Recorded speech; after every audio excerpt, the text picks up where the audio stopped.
Angie asks us, want to move sheep?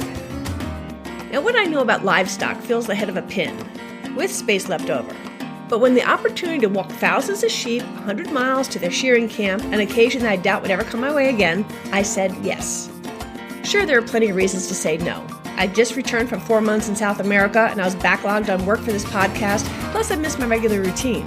Plane fares had skyrocketed now that COVID was over and people clamored just to go somewhere, anywhere. Idaho in March would be really cold, possibly super cold, snowy, and wet, and I would be outside walking sheep every day, regardless of the weather. And while I would no doubt learn a lot about sheep, where on earth would I ever use this newfound knowledge? Would my time and effort be better spent elsewhere?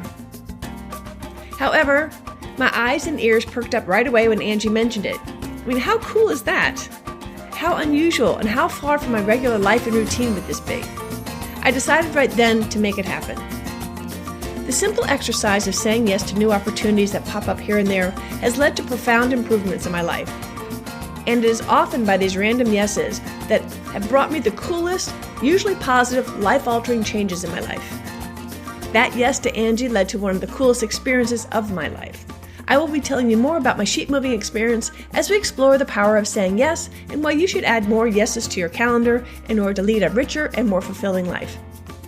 I'm looking forward to sharing this perspective on the power of yes, so let's get started. Welcome to the Active Travel Adventures podcast. I'm your host, Kit Parks. Before we begin talking about yeses, I want to first talk about nos and also to define what kind of yeses we're talking about. Derek Sivers, entrepreneur, philanthropist, and philosopher, has an excellent essay, which I'll link to in the show notes, titled, "If It's Not a Hell Yes, Then It's a No." Too often our lives are crammed with minutiae, taking care of all the endless yeses we make to requests from other people that makes their lives easier. Most of these yeses fill up our time but do not enhance our lives or further our life goals and priorities. I posit that before you say yes or no, that you first look at any request through the filter of will saying yes enhance the quality of your life or the lives of your loved ones, and does it work towards one of your life goals? Is there someone else who could do it, and would it be more appropriate if they did do it?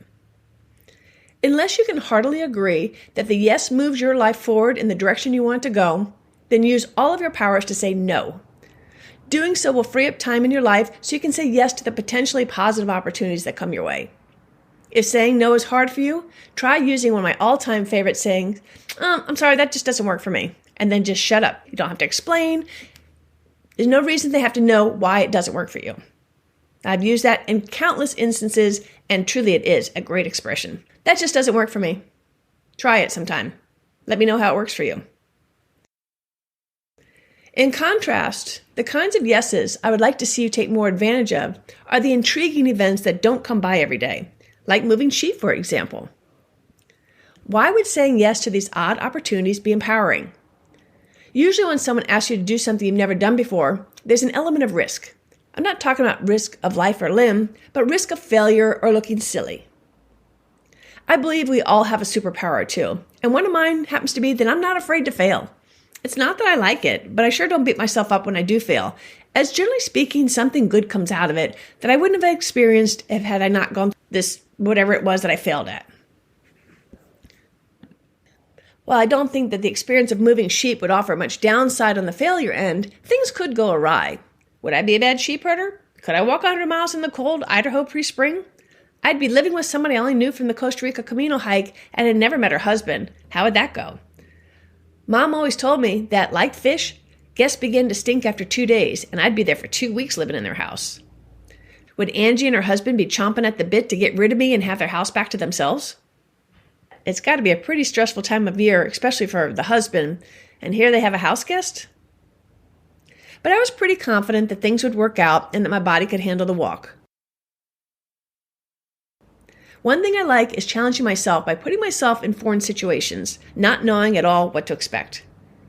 I do make an effort to get comfortable being uncomfortable, and I find it's a really worthwhile skill to work on.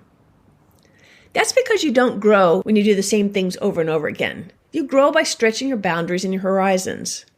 Sometimes you can do this in baby steps, like I've been doing with my travels, where inch by inch, I'm gaining confidence in my ability to travel the world solo, and it's in these baby steps that I'm taking on some of the coolest experience the planet has to offer.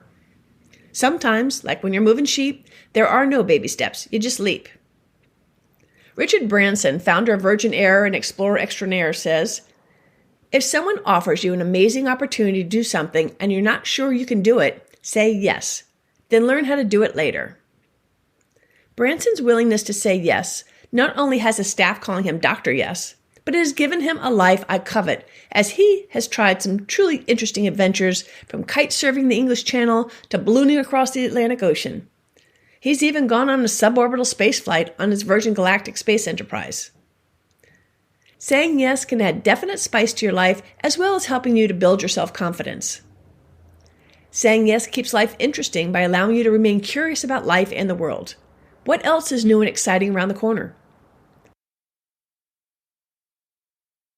On the first morning that we moved the sheep, we set off for the ranch where the band, which I soon learned was what you call a herd of sheep, had spent the night. We'd be moving 2 bands of around 2,200 sheep each in legs totaling about 50 miles. So Angie and I, along with the sheep herders, would be walking 100 miles total. The sheep were ewes, or adult females, and all were 4 months pregnant, due to give birth in about a month. The first day, we set out at 4:40 in the morning to drive to the ranch so we could start moving the sheep at dawn before they scattered to graze. My friend Angie and I would work the back, and plus there's several professional Peruvian sheep herders that were on a 3-year contract that were up front with Angie's rancher husband, Harry. We also had some sheepdogs to help keep the sheep in line. They were Australian shepherds that would race back and forth and nip a ewe's wool just to get her to move if she was going a bit rogue. We had a few guard dogs. They were Great Pyrenees dogs, beautiful dogs. And these dogs would move with the bands to keep them safe. Their job is to keep the wolves and coyotes from attacking the sheep at night. And while they were work dogs, they were friendly and not opposed to a pat on the head. There's also a sheepdog pup in training with each band. Now, Angie had invited the entire Costa Rica Camino hiking group to come move the sheep if they wanted. Obviously, we're all walkers, as we're walking 175 miles across Costa Rica together. And you can hear our story in episodes 121 and 122. I'll put links in the show notes. So Angie didn't have to worry if we'd be able to keep up. And I'm sure for some of the folks on the trip, they just didn't share my curiosity about this whole experience. But from many, she heard, "That's cool. I'd love to do that someday." Someday is the killer of opportunity, because there's never going to be a perfect time or even a good time to do something most of the times. You need to make the time to do the cool things, or the minutiae of life are going to suck up your days. And what sucks up your days sucks up your years. And what sucks up your years sucks up your life. How do you want to live your life? Ask anyone on their deathbed, and you'll hear that the great regret is of things not done than the things that they did is what they're regretting. Sure, some things are going to blow up in your face, but for the most part, tackling an interesting experience enhances your life. And shoot, even when things do blow up, you still get a fun story out of it, right? So when someone offers you the chance to do something, whether it's moving sheep or joining them on a trip to Bangkok, if your eyes and your ears perk up with interest and that little birdie in your head says, that sounds interesting, I encourage you to figure out a way to say yes. Saying yes to intriguing experiences can truly be life-changing, or at least set you out on a path that can enhance your life for the better. Let's look at my story as an example. I decided in 2011 that I wanted to section hike the Appalachian Trail, even though at the time I didn't hike or know anything about the woods. I was a suburban kid. Woods were dark and scary places best seen from the comfort of a car. But I signed up for a week-long Appalachian Trail school that was supposed to teach me the ins and outs of backpacking the AT. It was here that I met John, with whom I became friends. John is a serious hiker who once a year would tackle a major international hiking challenge. I never considered that this might be something that somebody like me could do. Fast forward to 2016, 5 years later. In my annual just checking in with John, in my Christmas email, I said, "Hey, where are you going? What cool place are you going to be climbing next year?" And he answered back that he'd be climbing volcanoes in Nicaragua. But then he added, "Why don't you come?" Me? Is he kidding? This is Kit. I've never done anything like that. I mean, I did do my little backpacking trip, but still very safe, U.S., everything I was comfortable with. Nicaragua, that's scary. I wrote him back. I said, "Do you think I'm fit enough to do something like that?" And he said, "Yeah, I think you can do it." So let's look at this situation and what was going through my mind. First of all, Nicaragua wasn't even on my radar. And what about those Sandinistas? And the answer to that, by the way, is that yes, there were Sandinistas, but that was 30 years ago. B, I don't know any of these people. In fact, I barely really knew John. C, but, and this is the most important part, I was intrigued and my face kind of perked up with interest. I wasn't sure I could do it, or should I do it, or even if it'd be fun or what. But because of that little bit of intrigue, I decided to sign up and I said yes. And it was on that Nicaragua trip that my life took a complete pivot, a complete change. I had never heard of adventure travel before. I didn't know that people like me could do things like that we talk about on this podcast. In fact, this podcast wouldn't even exist if it weren't for that trip to Nicaragua. And let's look at what I call the slinky chain of events, the intertwining of the people that I met by the continual saying of yes.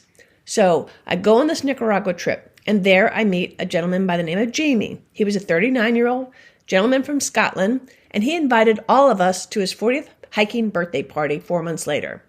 And again, note, similar to the Angie thing, who invited all the people to come do the sheep, Jamie invited all of us to go to Scotland and hang out with he and his buddies on a big hiking adventure. Again, Scotland, not even on my radar. But my ears and my eyes kind of perked up with interest. And I was thinking, how often do you get invited to hang out with a bunch of Scots? And as with the sheep invite on the Costa Rica Camino, around a dozen of us were invited, but I was the only one who took that leap and said yes. And what an experience that was. I couldn't justify going to Scotland for the weekend, so I wondered what else I could do while I was over there. And that's when I discovered a trail called the West Highland Way. And walking that trail introduced me to long-distance walking holidays, something I'd never heard of before, a great and inexpensive way to see the world. And it became another positive, life-changing development. And while walking the West Highland Way in Scotland, I meet a gentleman by the name of Simon from the UK, and he and I became Facebook friends. The next year, having fallen in love with walking holidays, I signed up to walk the Cotswold Way in England. And my new friend Simon picked me up from the airport. I spent the night at his place the first night, then at his girlfriend's the second, since she lived near the starting place of the Cotswold Way. And then, since Simon's parents lived along the Cotswold route, midway on my walk, I had lunch with them. I mean, having all these cool local connections and interactions unbelievably enhanced my whole adventure. But none of this would have happened without that first yes in Nicaragua. Something I'd never planned on doing, but just sounded a bit intriguing.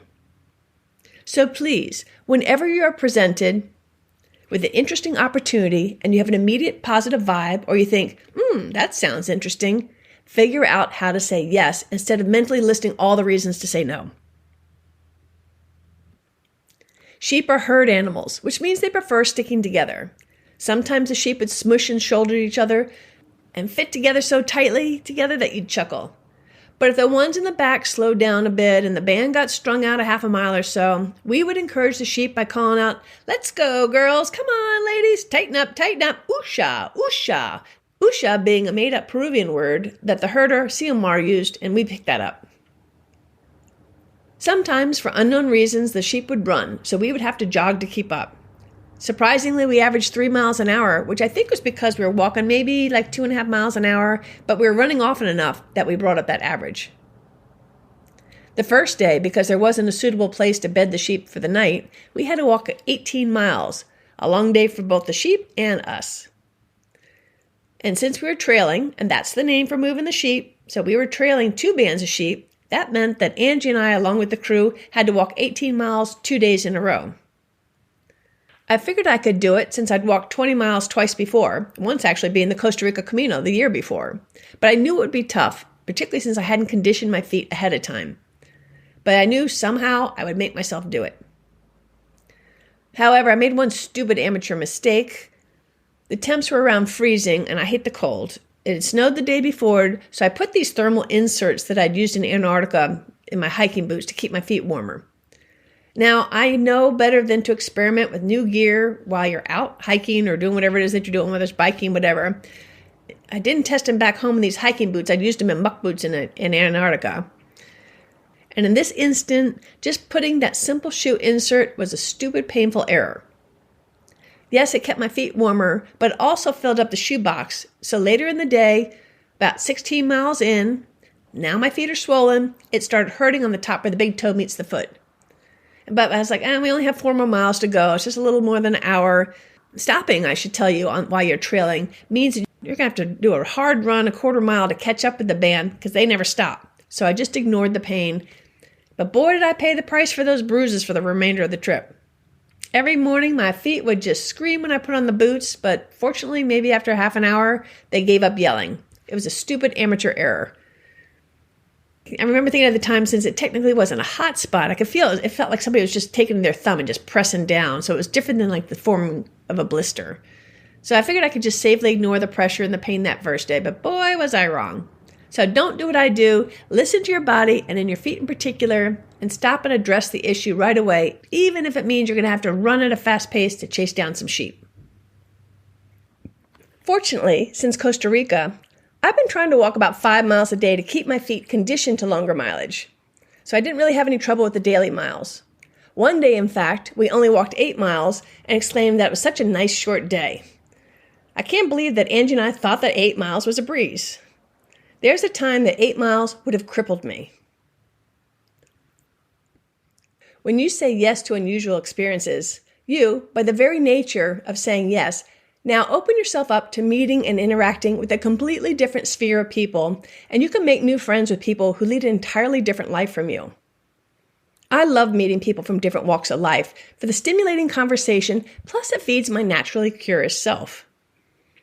Whenever you expose yourself to different ways of life, different ways of thinking, different ways of doing things, whenever you tackle new challenges, you have a larger arsenal of potential solutions and you are more able to think outside the box. For example, when I had a wholesale plant nursery, I mostly hung around fellow nurserymen and garden center folks. I learned how to set up the nursery from the community college and was taught by fellow nurserymen. So I did things the nursery way. But then when I went into home rentals and I learned to be handy fixing up homes, I was able to look at the nursery and inject some new ways of managing the operations, utilizing some of the tricks I learned in my rental business. So instead of doing things the way most nurseries tend to do things, I could improve my management by injecting some fresh ideas from a completely different field. In the same way, when you expose yourself to alternative ways of life or sceneries, occupations, or simply experiences in general, and go into them with an open mind to learn how do they do things, you can come away with some cool insights as how to better run your own life or business. Angie and I walked the sheep on mostly rural roads with little traffic. We could pass stopped oncoming cars in about 10 or 15 minutes. The vehicles that were behind us, however, they were pretty much stopped until we turned a corner. Most people were thrilled by having a couple thousand sheep surround their cars like water, although I'm sure we made a few late for work. One guy smiled and said that he had time-stamped a video to show his boss why he was late, and he chuckled that he was already late, now he had a good excuse. One day we had to take the sheep through the town of Caldwell, including over the interstate. I'll bet Angie and I ran a couple extra miles that day as we went back and forth along the back and then up and down along the sides as we kept trying to corral these sheep and keep them on course and away from oncoming cars and trucks, some of whom didn't see us until they got right up to us. Sheep tend to stick together, but if one goes rogue, others are often going to follow, and then you're going to have to run up and encourage them to rejoin the band. Driveways with fenced yards could be a pain, as sometimes a sheep would be walking with the band, but just on the wrong side of the fence. They'd get in where the driveway was. That was really difficult to get them to turn around and head back the way they came around the entrance, as that meant that they had to go in the opposite direction of the band, something they don't like to do. One went down a ditch to get water and got stuck in the mud, and it got its heavy wool coat drenched, making it super heavy. It took 2 herders with all their might to drag that 150-pound sheep, plus the weight of that wet fur, up out of the mud. And if any sheep started limping, a herder would grab its hind leg. By the way, that's what they use sheep hooks for, is to grab the back leg if they have to capture a sheep. But the Peruvians just used their hands. And they would hold on to that back leg, and then a couple of guys would load the sheep in what I called the paddy wagon. And these ewes would then get a free ride up to the shearing station and wouldn't have to walk anymore until they healed. When we eventually made it to wherever the night's pasture was, the guys would spread hay across the field to supplement the dried grass for food, and then lay out troughs of water so the sheep could drink their fill. The days were tiring, but I found it quite satisfying and fun. We'd eat a very hearty dinner very early. There was no time to do anything but snack while walking the sheep because, like I said, the sheep don't stop. So we snacked on nuts, cheese, or protein bars just to get through the walk. I teased Angie that she should charge for this and call it a fat farm, as I definitely toned up and lost some weight. After dinner, we would crash, and we're usually asleep by 8 p.m., and then be up and ready to go, usually by 5:30 in the morning. The shearers, a group mostly from New Zealand and Australia, where sheep ranching is a huge industry, were going to be delayed. So Harry, Angie's husband, gave all of us, including the sheep, a couple of days off so that the sheep could pasture in the BLM land where there's more feed than the ranch, saving quite a bit of hay. So for our day off, what does Angie do? She takes me to CrossFit. Nice of Angie. Seriously, I enjoyed it, and I was surprised that the gym wasn't full of barbell gym rats. That was my image of CrossFit. And apparently, I definitely had the wrong idea of what it was all about. Most people look like me, but just a lot stronger and fitter. Angie is a CrossFit trainer, and she modified, read that as wussied down, the day's class so that I'd be able to move the next day. Angie said that she had asked visitors in the past to come try CrossFit. After all, her sister owns the gym, but they all said no as they were afraid or intimidated. She laughingly teased me that did people think she was going to kill them with the weights and the squats or something? Of course she would modify things for people according to their abilities. So this CrossFit is another example of saying yes. Even if no one modified the class for me, I would certainly just modify it for myself. I'm definitely glad that I went, not just because I had a good workout.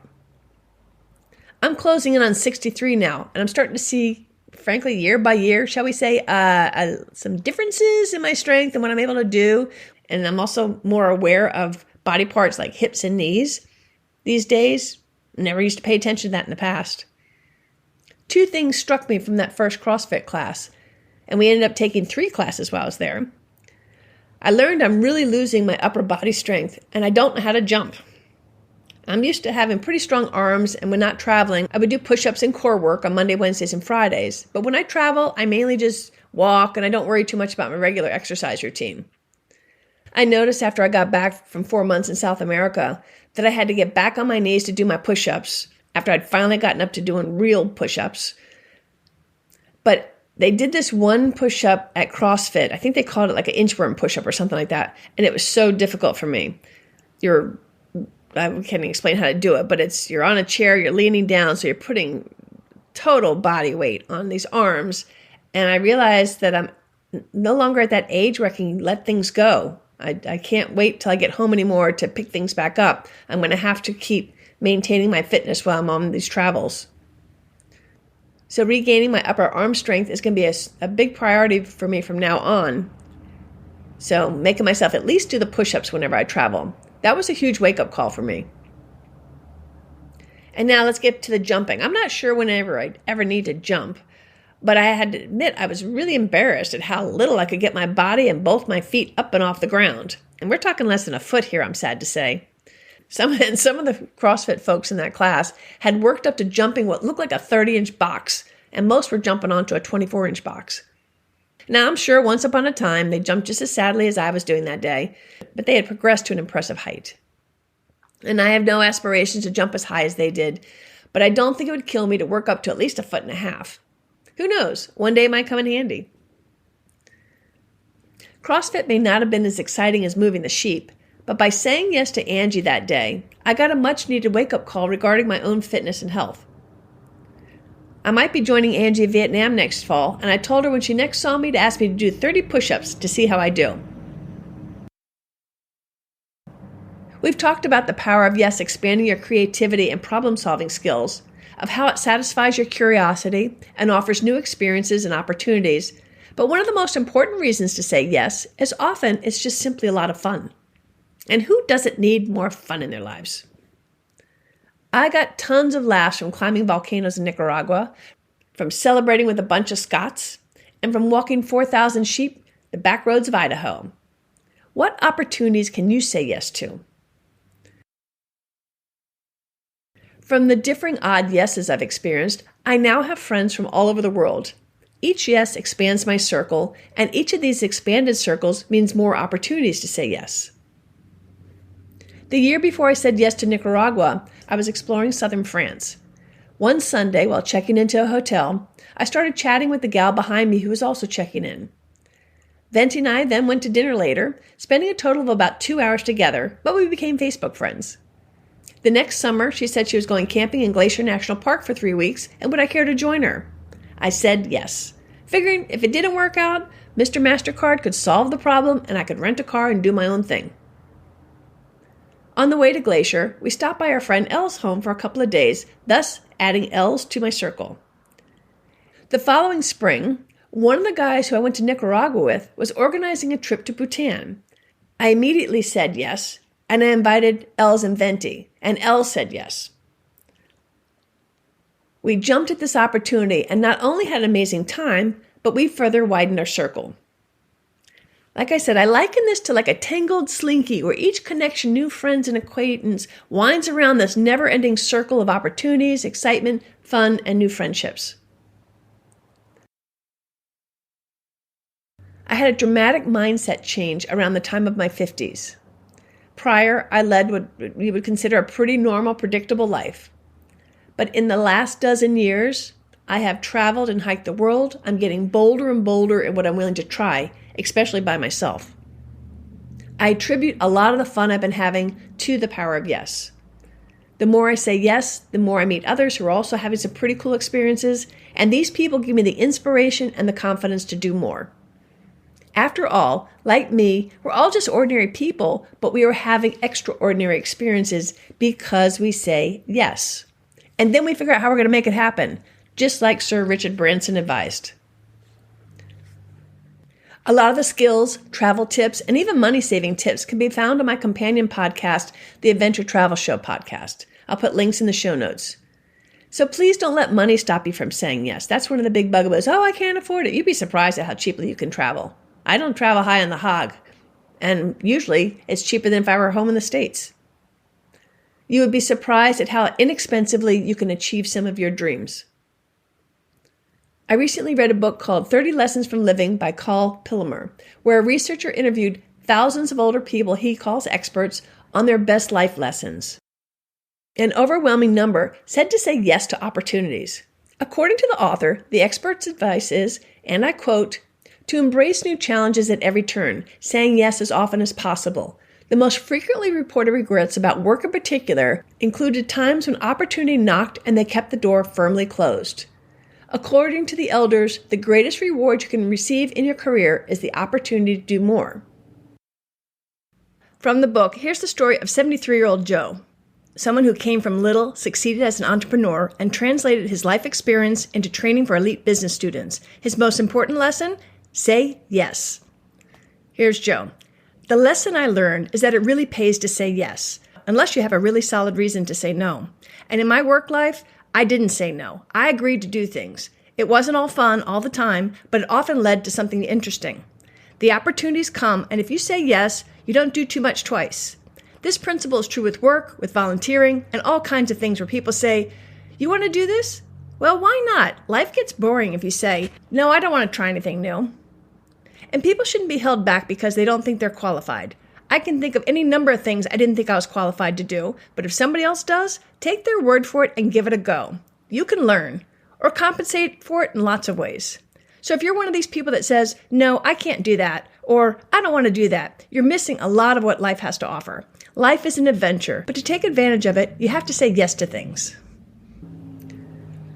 Remember, in improv, the fun gets started when player number 2 responds to player number 1's unusual scenario by saying yes and. The next time somebody asks you to do something that intrigues you just a little bit, just say yes and then figure out how you're going to make it happen. I hope you enjoyed this special episode. My mission is to inspire and empower you to lead a bigger life through adventure travel. I firmly believe that saying yes is an important component of leading an inspired life. Please visit the website and use the search features to either dip your toes into adventure travel or to get some cool ideas on how to expand your adventurous life. Two final things before I let you go. First of all, remember Jamie and Simon from my West Highland Way experience in Scotland? Well, here it is 6 years later, and in just a few weeks, I will be seeing both of them again, which I'm super excited about. And secondly, if you're at all interested in how this whole sheep moving and even the sheep shearing went, I did make 2 short videos that will show you some of the photos that I took, and I didn't get to see the shearing, unfortunately, because of the weather delays, but Angie sent me some that I put together in a video as well. There's links in the show notes to the YouTube channel that has those. I think you'll get a kick out of it. It sure was a lot of fun. Thanks, Angie and Harry, for the opportunity. And thank you for listening. Until next time, this is Kit Parks. Adventure on!